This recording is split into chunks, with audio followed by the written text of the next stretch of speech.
Are you ready? Yep. Ready to roll? Yep. So you sound like that Danielle Baraka chick.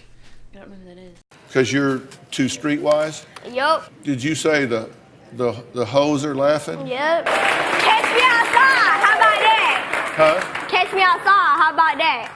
Catch me outside. We got quite a bit of snow. Focus! Quite a bit of snow last night. About the same as 4 years ago based on my Facebook memories. Yeah? Memories. Good. I like snow. Like if it's gonna be cold, like Yeah, snow. like I want to go sledding and stuff. And Oh, me too. we would do it at my parents' house because we took the pontoon tube, which is, you know, really slick and flat, and hooked it up to the back of the four-wheeler. So if you turned on the four-wheeler pretty sharp, you would just fly way out. The one time Josh almost ran me into some trees. You're a hillbilly. All right, guys, top of the morning to you. I wanted to have a nice day where I talked about cameras. So if you're not whatsoever interested in cameras, go ahead and I don't like you can watch the video. I'll try to still make it like entertaining and worthwhile. Hopefully you'll still learn a lesson from it, but it may not be the video for you. Does that make sense? Feel free to watch it. Thumbs up, comment, whatever you need to do. So, and then also I want to mention too, before I even talk about this video, talk about this stuff is, guys, this is based off of my opinion and my experience, the best cameras to use for 2018 as of now. I'm going to talk about kind of like budgets, styles. You know, I'm going to try my best to actually give you guys options. I'm not going to like direct this towards like only vlogging. I'm not going to direct this towards like only cinema cameras. You know what I mean?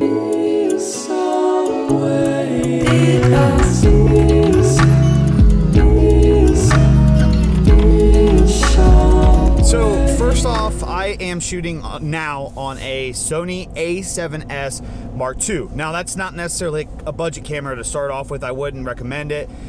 This is definitely a camera where I really didn't think I would be getting it after a year of doing videography. I would definitely suggest not getting something like this till like after a year of, you know, of doing videography at the very, like where you actually start to get it down. I also have the A6500 and A6300 as well. I love the Sony line personally. For me, the autofocus is great.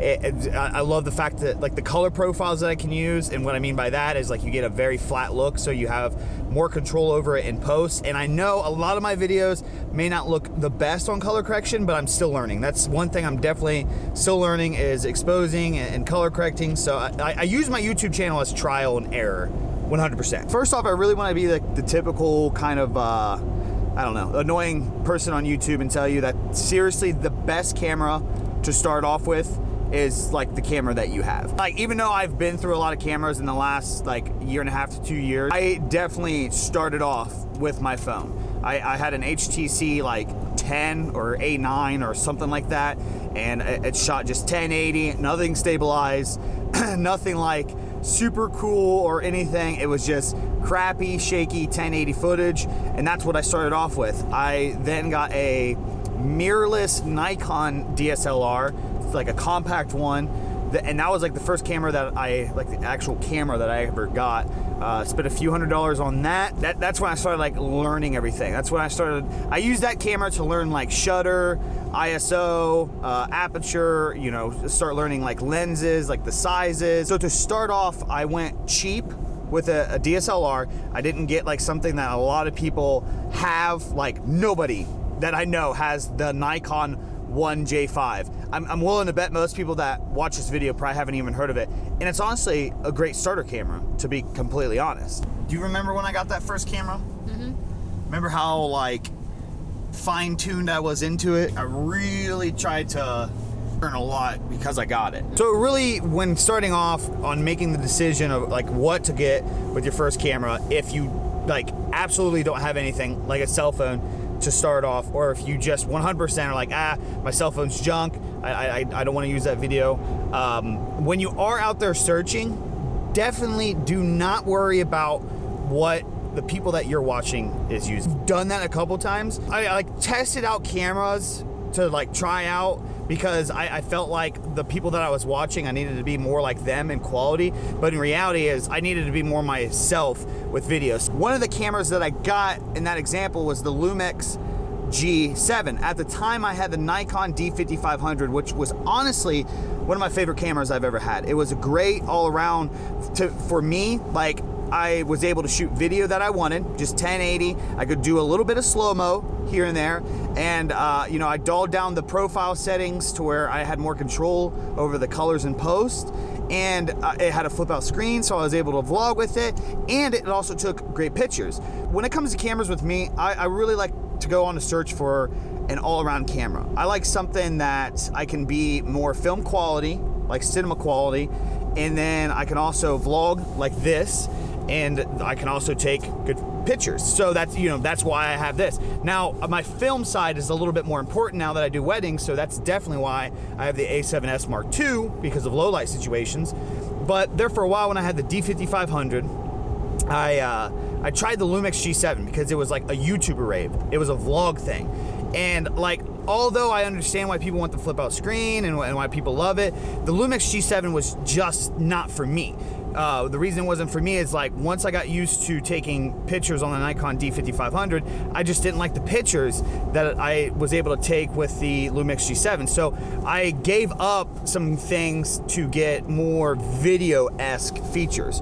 When the reality is my YouTube channel at the time only had like 300 subscribers, right? This was earlier this year. 300, 400 subscribers. There was no need for me to truly 100% be more focused on video at the time, because it wasn't something that was a huge impact in my life, right? It wasn't something that was a huge payoff. So I felt that at the time, since I was selling stock images, that I should have a camera that takes better photos that I personally like. So that is why I went back to the Nikon D5500, which of course I got a lot of scrutiny for that. Like, a lot of people give me a lot of shit for that. The Lumix G7, I definitely do recommend. It's a great camera, especially if you're just focusing on doing like YouTube videos and whatnot. But if it just depends who you are as a person. Maybe neither of those cameras are good for you starting off. Maybe you're gonna be a Canon guy. All right, we just got back from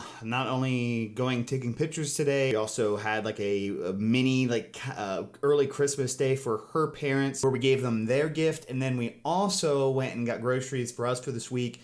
Got a lot of salad stuff, just a lot of meats and everything. Really gonna, now that I'm a few weeks into this, this week I'm really gonna like get in to the diet, you know what I mean? Like just really start to dive into this, really start watching the macros, watching you know, what types of food that I eat and whatnot, and overall a successful, productive weekend. But anyways, I wanted to take the time to actually sit down and really talk about, in my opinion, the best camera for you guys coming into 2018. And I know a lot of people are not going to like the answer that I have, because there's seriously no exact answer I can give you. There's no truthful comment to that question. I can tell you that I would highly suggest, based around your budget, to maybe do the A6300, A6500 to start off. You know, if you have like about $1,000 budget, start off with the A6500. If you have like maybe a $500 or so budget, start off with the A6300. Those are just, it's just personal, right?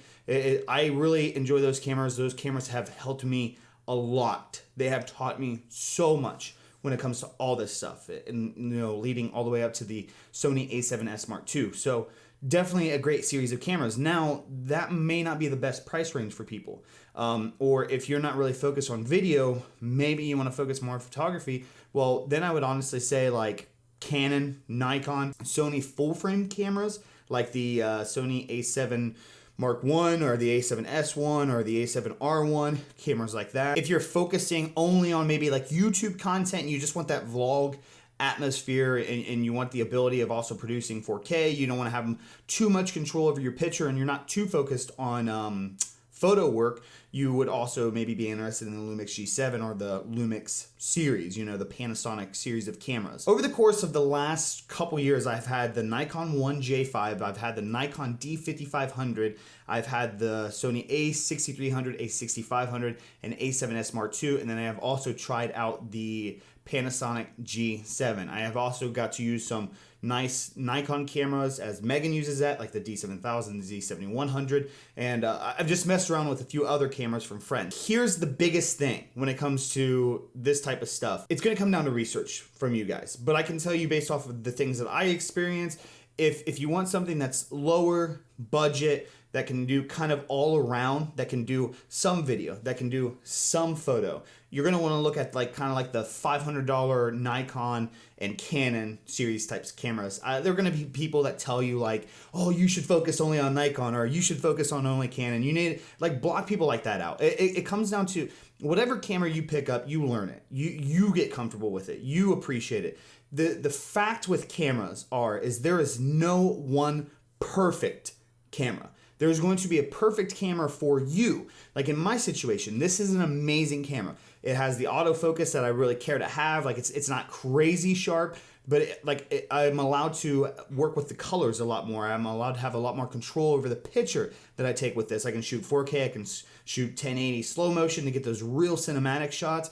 It's full frame, it can take good photos, it's lightweight, it's compact. The only thing that I lose out on it is it doesn't have a flip screen, and it is expensive. So like there's, I suggested a camera to a friend lately, or a few cameras, and they were like, well, I want something that does really slow-mo, that also has a flip out screen, that has amazing autofocus and doesn't like break the bank. And like the sad fact is, guys, that doesn't exist. Like like once you take away from one other option, you're like upping another option. You know what I mean? Like you want something with autofocus and a flip out screen, you're probably not gonna get that like crazy slow-mo. You're probably not going to get the affordable price. But if you get something with great autofocus and slow-mo, you're probably not going to get the flip-out screen, and you probably will get the cheaper price. I don't know. That's just how it is. Like I didn't make the rules on how things are valued. If there was one perfect camera out there, everybody would know about it, right? If there was one just, like $500 camera that was just amazing and did it all, like everybody would know about it because everybody would be using it. But see, like we all use different cameras. We all have different opinions. This camera works best for me because just trial and error of trying new cameras. I definitely want to say, guys, like do not go out of your means to try things. You know what I mean? At a certain point in time, I actually did put myself in that situation where maybe like it just wasn't like the first time I tried the A7S Mark II, even though it was months ago. It was just like at that time, I just was not in a situation where I should be getting that camera. Once I started learning a little bit more about exposing and colors and stuff and color profiles and actually setting up the Sony cameras a little bit more, and I got a couple more weddings, and then it's like, and then I got a lot of weddings booked in the future, and then it's like, okay, now it's justified. You know what I mean? Like now I can justify the action. First camera for you to get, 100%, go to a store, find a buddy that has a camera. Like I said, some people are going to tell you like, oh, you have to go with this. It's the best brand out there. They have the best cameras ever. Like it's stupid comments. Honestly, I cannot tell you that Sony is the best out there. If all my gear was Canon gear, I cannot tell you that Canon is the absolute best out there because it's not correct. It's not. Opinions aside, like people saying this and that, it's not correct. Because here's the thing. I know a lot of friends that have Canon cameras, but yet I'm still out there producing the content with a Sony camera. You know what I mean? Like it all comes down to you producing the content. I know it sounds stupid and you've watched too many videos on YouTube about it, of like you just, start off with the camera that you have, but it's so true. It really is. Start off with the camera you have. Work your way up. I started off with a cell phone, moved up to the Nikon 1J5. Again, it was a camera that was affordable, had a lot of the features that I wanted, but like nobody knew about it. It wasn't some popular camera, you know what I mean? Then I went to the Nikon D5500. Once again, not a popular camera, not some like top level camera. I tried the Lumix G7, which was a very good video camera. And when I just did not like the all-around use of video with photo, I guess my point behind it was that right now where I am on my YouTube channel and the type of content that I push out there, like people aren't going to really notice the extreme, like a difference between 1080 on a Nikon D5500 and 1080 on a Lumix G7, you know what I mean? So I went back to the Nikon D5, and in that situation, I had a lot of people hate on me. That video is on my channel. It's the most hated video on my channel, and the comment section is just horrible. You know what I mean?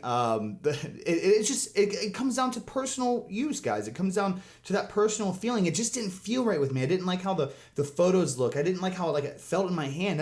Is honestly like a big thing with cameras is like, I just love how the Sony cameras feel, especially getting this nice full frame A7S Mark II. Like, I just love that, like the grip that it has. Like, it's just, I personally am into it. It may not be for everybody. It may not be for you. You may not be a Sony person. You may not be a Canon person. Whatever you start off with, you may not be forever. Like, if you start off with Sony, you may not stay with Sony forever. You may not stay with Canon forever. It's going to come down to you learning your craft, you getting out there and trying. Because here's the thing, guys, and this is what I want to end it on, and why I wanted to say, like, you know, you just have to get started with what you have. So many people watching this video right now can be such amazing creatives out there, and you guys are just holding yourself back because you think you need to wait for something that you don't. You don't need to wait for it. You need to get out there and start creating, especially with how crazy advanced that cell phone cameras have been these past few years. It's insane how crazy these cameras are. You guys need to get out there. You need to start learning, because you will start getting addicted to learning about that stuff. And then that's when you will start making your adjustments based on what you personally feel that you need to get, based on what you personally want to work with. That's huge. That's the big thing is, you know, when I was first starting to look at cameras, I was like, you know what, I'm going to start the YouTube channel anyways, this here channel. And I started doing videos, vlogs with my phone. And just getting into that, it was just so inspiring to, like, you know, once I started like videoing more, I'm like, okay, I just don't like how these colors look. So I would Google like how to get cooler colors for video or something like that, you know, like more film looking colors for video. That's when I would learn things. It intrigued me more. It drew me into the getting into cameras more. Then I got that, like I said, I got the first camera. I learned more about lenses and lighting and everything, and it's just such a contagious nature to actually just dive into it before waiting on this thing this perfect thing that doesn't exist, because there's nothing perfect in it. It's not there, right? And you waiting on that, you waiting on the opportunity for you to be able to afford that, you might get it and it might just crush you because you just don't know what you want to do with it. And you know what I mean? Like you had this idea of like, oh, I want to get this, save up for this big expensive thing. You get it, and it's just like, now what? You could have been spending that whole time creating and understanding stuff, at least the basics, and got out there. So guys, 2018, there's a few good starter cameras out there. Nikon has some, Canon has some, the T series with Canon, the D series with Nikon, Lumix cameras are great for video. Sony cameras are great for video and photo. Again, with the Nikon and Canon cameras as well, I think they're great for photo and video starting off. Go to a camera store, figure out what feels comfortable for you, kind of look at the specs and just things that you think you would be intrigued into having, and go for it, man. Just start creating. If you just don't have the budget for something like that right now, use your phone. Just start creating. Guys, let me know if you enjoyed today's video by leaving a like on it. Comment down below if you have any questions, suggestions, or concerns on today or any future videos. And as always, subscribe and turn on those notifications. I'll see you guys tomorrow.